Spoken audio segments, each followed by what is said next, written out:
Would you help me enthusiastically welcome tonight's speaker, Chris?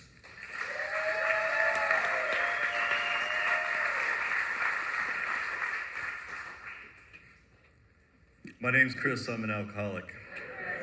Hi guys.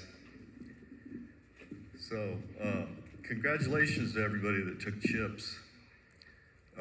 Having a birthday is a big deal. It's a big deal to me. This is a big deal to me. So congratulations to anybody that took chips. I'd like to take credit for this, but the truth of it is that when I got here, I didn't know how to stay sober. I had to get the junk out of my ears and listen to you guys. It took a little bit of time, but I didn't do this on my own, so I had a lot of help along the way.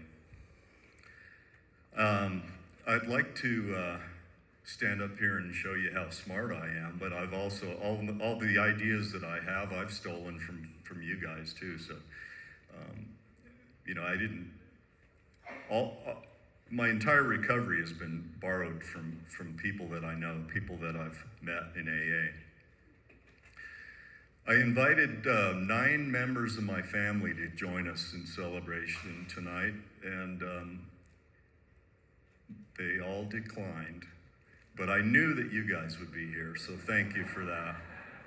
I really appreciate it. It's kind of, it's no surprise to me. I have the relationship I've had with my family has been pretty interesting. I'm the last of 4 kids, and I was a little later than my brother. I was 5 years behind everybody, so by the time I came along, my parents were well on their way with their careers and their social lives, and I don't think they were that interested in raising another child. I didn't have a lot of parental encouragement, let's say, but in our family, we had this weird standard where we had to show the world that we were the perfect family when in fact there was a lot of chaos and dysfunction. Some of the things that I learned as a child that I didn't realize that I had until I started to discover those things in AA was that I think the first thing that I discovered was how to use anger as a tool, and that I saw my parents scream at each other, and I thought, well, if you want something done, you scream at somebody. And I was also, there was a lot of fear.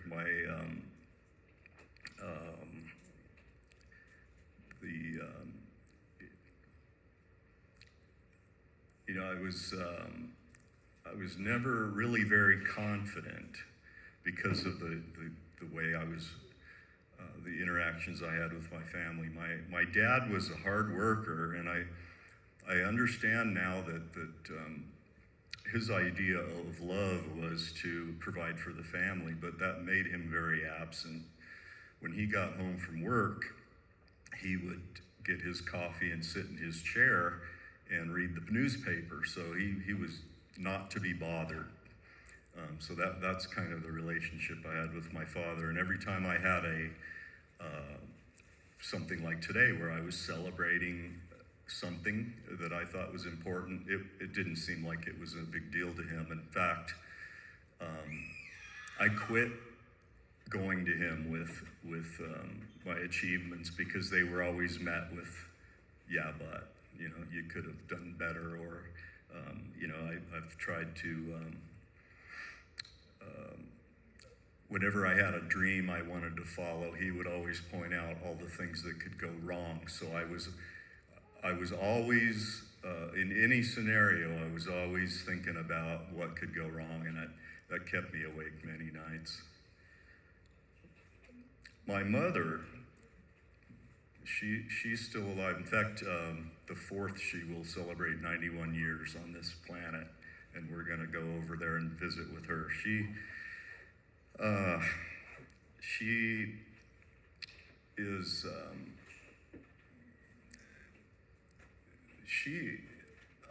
I don't know if she's an alcoholic or not, but she exhibits all the behaviors that one might have. And my relationship with her was interesting too. A couple of things I remember as a child was she would get a loaf of bread out of the cupboard and put me in the car and take me to the park and drop me off there so I could feed the ducks while she went to her painting class. So that was Mom and Chris time. So I never really thought too much about that. You know, it didn't seem strange. But I was happy feeding the ducks. I didn't know I was missing out on some things that other kids had. I didn't think it was odd. There was times in the summer, we lived just a few blocks from my grade school, and in the summertime, in the evening, my folks would be drinking their coffee and reading the newspaper, and I would walk out the front door and walk to the school, and the playground lights would be on, and all the other kids in the neighborhood would be in their baseball uniforms, and their folks were in the stands cheering them on, and they were eating snow cones, and I just wandered around and took it all in, and I didn't really think that was weird either. I spent a lot of time by myself as a child. In 1973, we moved from Scottsdale to Tempe, and there was a lot of changes there. It was a different neighborhood, and maybe it was my age, I don't know, but I made a few more friends there, and one of the kids that I met lived close by. He and I had a sleepover at my house one time, and I don't remember if I was showing off or he asked me, but we ended up in my dad's liquor cabinet. I was 11 years old, and that was when I had my first drink. I loved it, and I turns out I would chase that feeling for many years. Junior high came along, and that's where I learned a lot of other things that I found out through working the steps of AA that no longer serve me, like how to hate people, how to judge them. If you look a certain way, if you come from a certain place, you're not as good as we are. And when I really hated that about myself, but it seemed normal until I started looking at all those things when I began my recovery and really had a desire to change all that. As a young adult through high school, I didn't have a lot of guidance. I had a lot of talents, but I didn't know how to capitalize on them. My folks didn't really give me any direction on how to become an adult, and the school counselor didn't recognize my talents. I had our school curriculum back then had a lot of shop classes, and that was what I was drawn towards, and I was really good at it, but I didn't know you could make a career out of it until much later in life. I just followed opportunities as they came along, and it slowly but surely climbed my ladder up, the ladder of success. But for the most part, I had stable employment and a stable family life, and I made sure everything looked good on the outside. For many years, I showed up at work, and I raised my family the best I knew how at the time.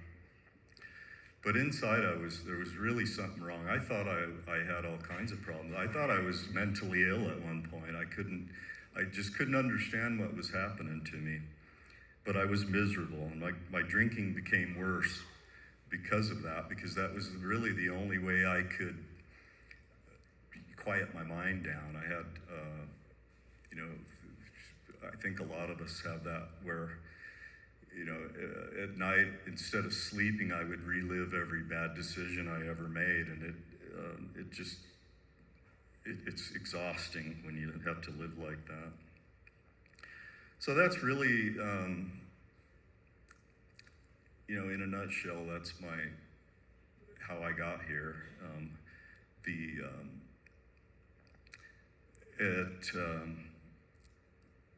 at the age of 55, I was my wife and I had a house. The kids had grown up and were mostly gone. I had a really pretty good job for this area, and an opportunity came to quit working and become a caretaker on a small piece of property outside of town. And I thought it was a really stupid idea at first, but then it started to sound good because I was really miserable, trying to chase the American dream. And I was tired of taking care of the house. I was tired of working 10-hour shifts, and it started to sound like a good deal. So the wife and I sold our house and just about everything in it and moved to this little guest house outside of town. And I had a lot of freedom. I had a lot of benefits. I worked around animals. I'm still there, actually. It's been a really great deal after I finally did get sober. But what happened was it was really the perfect storm because I had a lot of spare time on my hands and really no accountability. So for the last 2 years before I got sober, it was kind of a blur. And it went from, a 6-pack to a 12-pack to a 6-pack and a bottle and then 2 bottles. And so by the end, I was really, my diet consisted of Fleischmann's vodka, and that was about it. I couldn't eat. My poor wife was at her wit's end.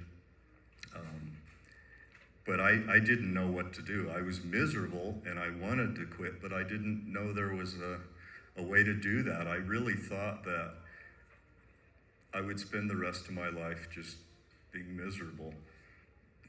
I couldn't see another way. I had no experience with any type of recovery. I didn't know anyone in recovery. But after it got bad enough, my wife, I don't know how, but she got through to me. And we decided to make a change. And that change, the only plan I had was detox. I knew I couldn't stop on my own, so we decided to check me into a detox. It's kind of an interesting story. When we decided to do that, I didn't really know what day it was going to be, and my wife left for work one day, and I took my usual bicycle ride to Lloyd's to get a bottle, and I got home just as she was coming back from work and said, okay, we're going to detox, and I wasn't ready yet because I wasn't drunk enough.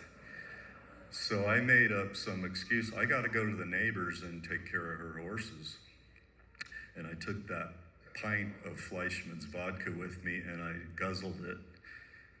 Half of it, that is, and I'll get back to that later. But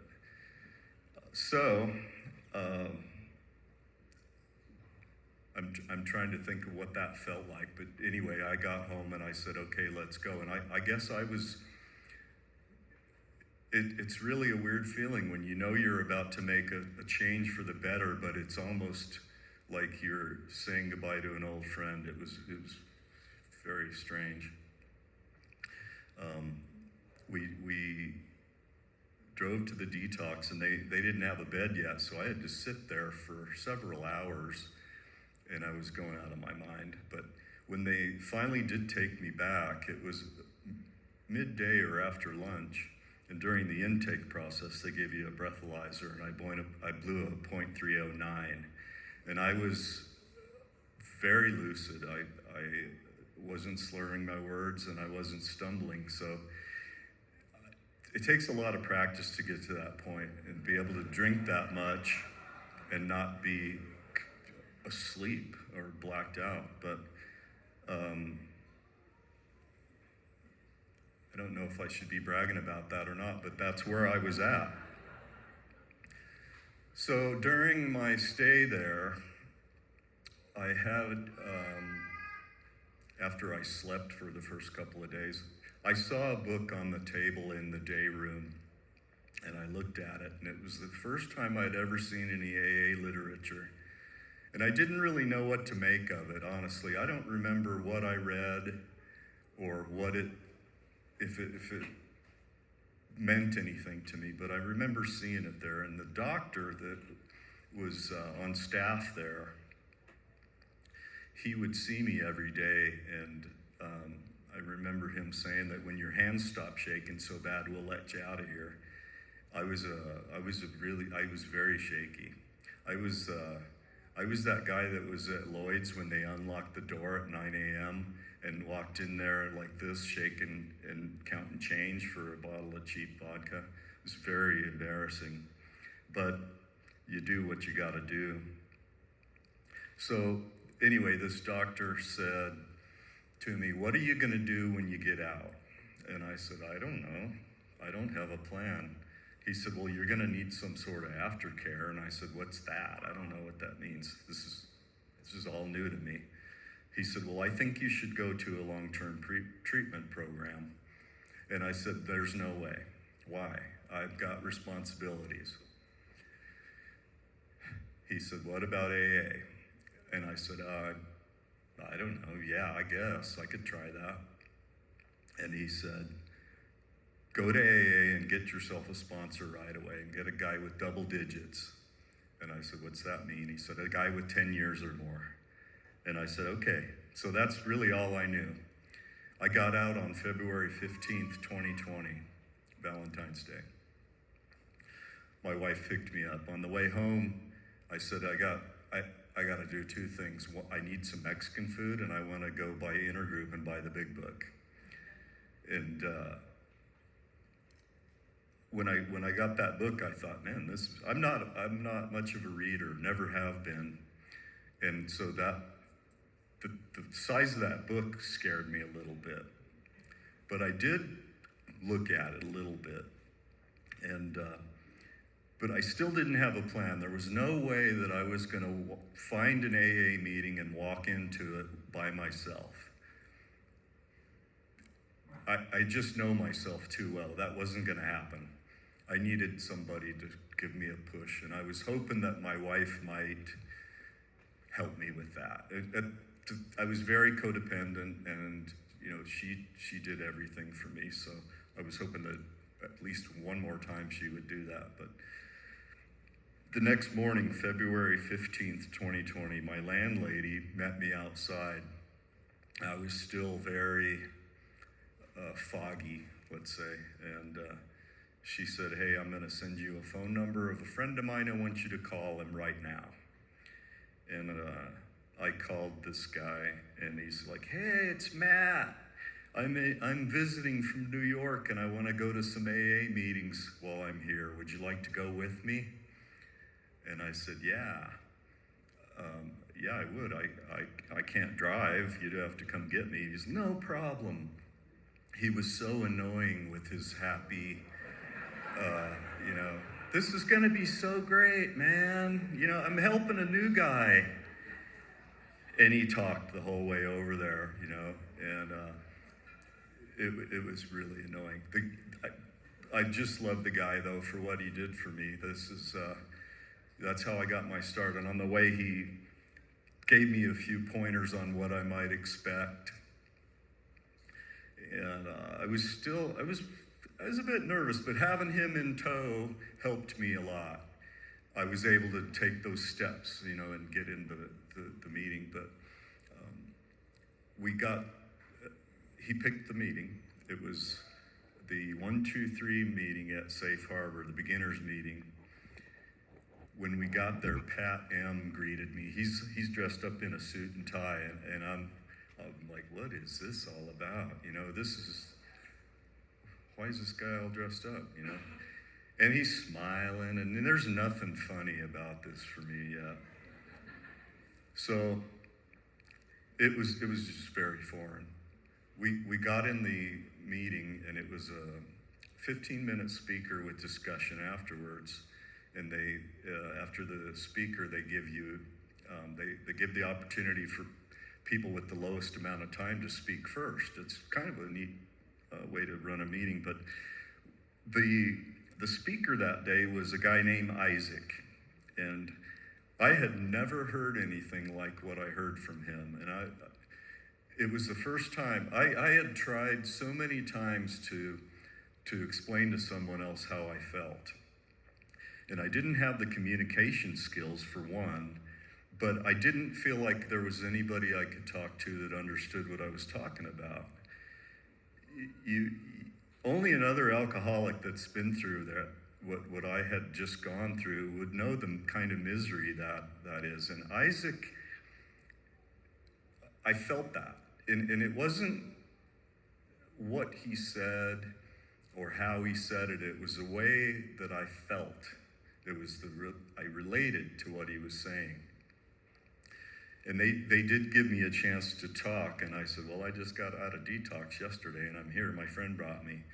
So here come the phone numbers, the new, look at this guy, man, he's brand new. Like you couldn't tell, So what do I do with these phone numbers? I'm not really sure yet, right? But so I had a brief conversation with Isaac after that, and I thanked him. I was impressed with what I heard. And I thought, maybe there's some hope. This is, if he did it, and his story it sounded a lot like mine. It was crazy, and he was miserable, and he was smiling, and he found humor in his misfortune, and I think that helped me feel a little more relaxed. The next day, my friend came and got me again and took me to another meeting at Safe Harbor, and it was the men's Sunday morning stag. And we were a bit early. I walked in and found a chair kind of in the back, because that's what felt right at the time. And just as I sat down, it seemed like Isaac walks in, and he's all smiling. Hey, Chris. Hey, I got a friend I want you to meet. And I stood up, because I'm a gentleman, and I reached out to shake this man's hand, and it was John. And I didn't recognize him. He recognized me first, but he's like, hey, Chris, we know each other. And I thought about it for a second, and here's this guy that I knew since I was a child. He was a friend of my family. He drank in my grandmother's restaurant. His father was a friend of my grandfather's. He dated my sister. He crashed at our house while he was in college. So I knew who this guy was. And I drank with him too. And as I can remember, we had a lot of fun. But the first thing out of my mouth was, how long have you been doing this? And he said, 33 years. And I said, will you be my sponsor? And he chuckled a little bit and gave me his phone number. I didn't call him for a few days until my friend guilted me into it, because I was afraid. I didn't know what I wanted to. I wanted to ask for help, but I still didn't know what that looked like. When I was leaving that meeting, there's all these guys that given me their phone numbers. This one guy said, hey, you want to do something sometime? Here's my phone number. And I'm like, I don't think that. No, I don't. I'm not interested, dude.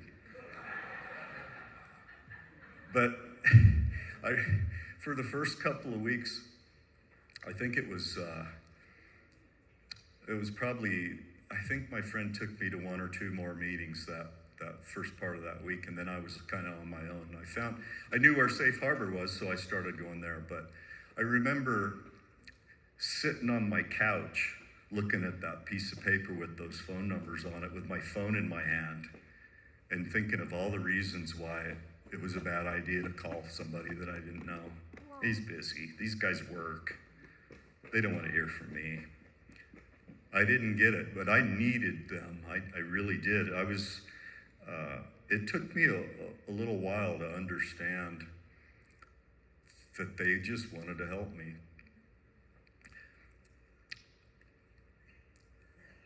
one of the couple of the things that I remember in the beginning is the honesty, open-mindedness, and willingness. I was damn sure willing to a point, though. And I thought I was honest, but I would learn later on that I wasn't that honest.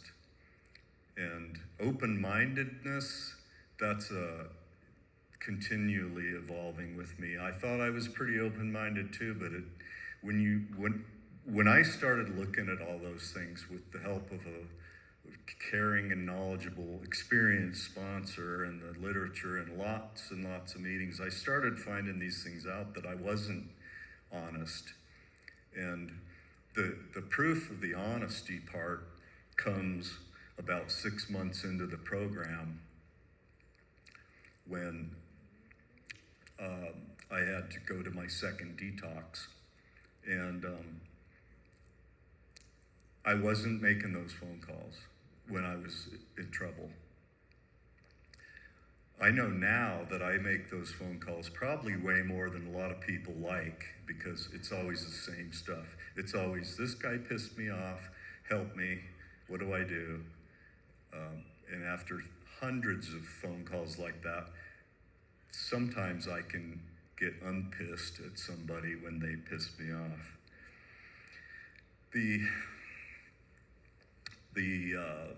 The willingness part, that was another problem that I had. I was willing to do whatever it took if it was easy and convenient. The harder parts, I would just skip. And that's another reason why I didn't have success in the beginning. And even after my current sobriety date, those things still evolve. It's a process. I heard somebody say, my birthday friend Mitch today told me that he needs AA more now than he ever did, and he's just celebrated 27 years. So when somebody says something like that with his kind of experience, I'm going to believe that now. It took me a while to figure that out. So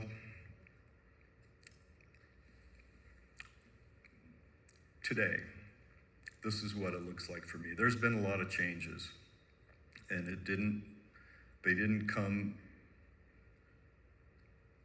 quickly, most of them, and some of them didn't come easy, some did. But I think the biggest key to my success is that I just persist and I keep coming, because I keep hearing these stories about people that think they've graduated and decide that they don't need AA anymore, and they burn their life down again. And 3 years isn't a huge achievement, but I don't want to give that up. I want to keep the time I have. So to do that, what do? I got to watch these guys that have gone before me, and what are they doing? They're active. Last weekend at the Roundup, lots of people with substantial amounts of sobriety are still on the front lines working with new people and putting on an event so we can all have fellowship. So I'm just watching these examples that you guys set for me.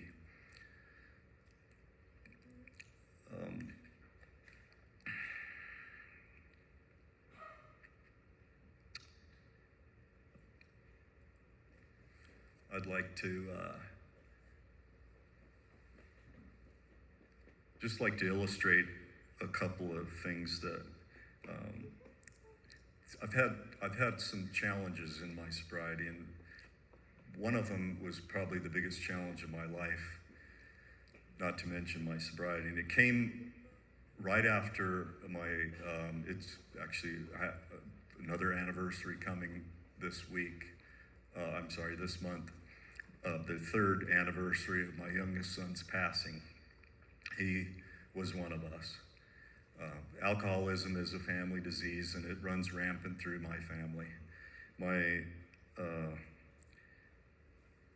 I had a 30-day chip in my pocket from August 1st that on the 29th, my oldest son called me, and as soon as I answered the phone, I could hear it in his voice what he was about to tell me. It was one of those phone calls you know you're going to get someday, or you think you will. And after 6 months in the program, I wasn't sober all those 6 months, but by then something started to happen. Things started to change where when I got that call, I knew what to do. I'd already known 2 other men in the program that had lost children, and I made a beeline for those guys. And I think, had it not been for that shared experience, I'm not really sure what would have happened, but it got me past that. And in fact, my sponsor, John, I called him to ask if he knew anybody that would officiate at my son's funeral, and he said, I don't know, I'll ask around. And I was thinking, volunteer, I want you to do it. And anyway, he did. So, this is the kind of, my family wouldn't even rise to that occasion. They showed up, but they weren't, my AA friends participated and helped me get through that.